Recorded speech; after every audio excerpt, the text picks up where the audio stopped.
नमस्कार दोस्तों, मैं हूं दीपक वशिष्ठ और आप देख रहे हैं इतिहास क्लासेस यूट्यूब चैनल। दोस्तों, हमने अपने पिछली वीडियोस में सिलेबस के अकॉर्डिंग शब्दावलियों की बात की है। उन्हीं शब्दावलियों के क्रम को आगे बढ़ाते हैं और आज की पहली शब्दावली के बारे में जानते हैं। हमारी जो आज की पहली शब्दावली रहने वाली है वो है ऐतिहासिक पद्धतियां, जिसको हम हिस्टोरिकल मेथड बोलते हैं। इतिहास के अध्ययन और लेखन के लिए अपनाई जाने वाली व्यवस्थित, आलोचनात्मक और वैज्ञानिक प्रक्रिया क्या कहलाती है? ऐतिहासिक पद्धतियां। इसमें अगर हम देखें तो विषय या फिर प्रश्न की खोज की जाती है। दूसरा, साक्ष्यों की जांच की जाती है।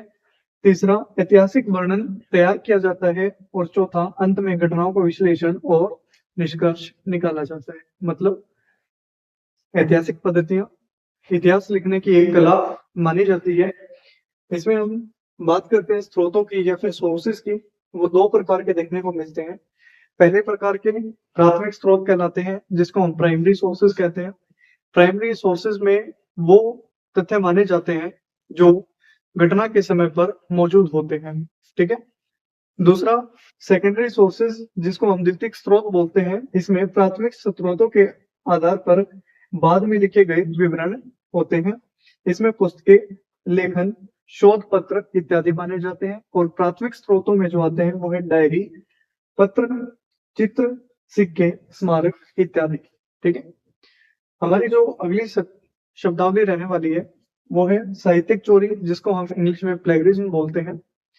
इसमें किसी अन्य व्यक्ति के विचारों, शब्दों या फिर उसके डाटा को या कार्य में उसके मूल लेखक को क्रेडिट दिए बिना अपने नाम से उपयोग किया जाता है या फिर प्रकाशित करा दिया जाता है। इसमें हम अलग अलग तरीके से साहित्य की चोरी देखते हैं।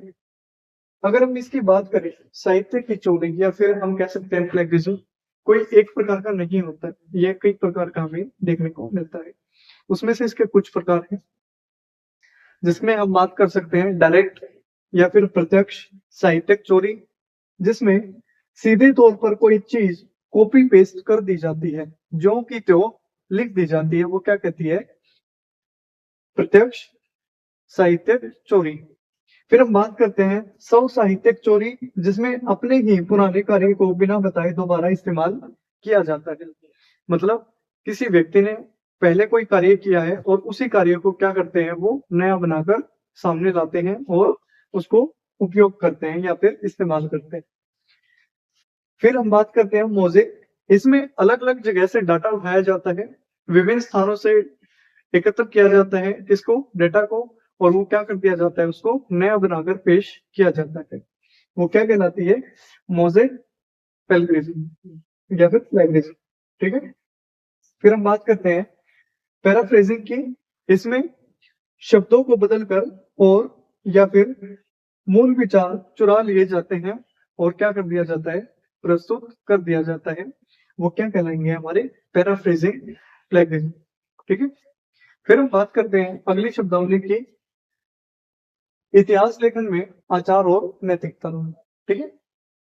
अर्थ, इतिहासकार द्वारा, किसी भी हिस्टोरियन द्वारा तथ्यों के प्रति ईमानदारी, पूर्वाग्रह, जिसको हाइपोथेसिस बोलते हैं, मुक्त दृष्टिकोण और नैतिक जिम्मेदारी के साथ अतीत का सटीक व्याख्या करना होता है या फिर अतीत की सटीक व्याख्या करनी होती है। ठीक है। इसमें सत्य और निष्पक्षता देखी जाती है। मतलब इतिहासकार जो है, इतिहास लिखते समय क्या होना चाहिए? सच्चा होना चाहिए। किनके लिए? स्रोतों के लिए। ठीक है। और निष्पक्ष होना चाहिए। दूसरा, समय के अनुसार आकलन हो। मतलब कि कोई चीज पहले गलत हो सकती है, क्या पता आज के समय में वो ठीक हो, या फिर आज के समय में वो ठीक है, पहले के समय में गलत मानी गई हो। तो इतिहास लिखते समय इस बात का ध्यान रखना चाहिए कि जिस समय का आप इतिहास लिख रहे हो, उसी समय के हिसाब से आपको तथ्यों का आकलन करना चाहिए। फिर हम बात करते हैं सामाजिक जिम्मेदारी होनी चाहिए, मानवीय मूल्यों का नैतिक विश्लेषण हो, विकासात्मक दृष्टिकोण हो। मतलब मानव ने जो पहले भूल कर ली है, उनका क्या होना चाहिए? विश्लेषण होना चाहिए और विकासात्मक दृष्टिकोण होना चाहिए। सभी का सम्मान होना चाहिए। इतिहास लिखते हुए क्या देखा जाता है कि आचार और नैतिकता यही है कि सभी का सम्मान हो, किसी को किसी प्रकार की ठेस न पहुंचे।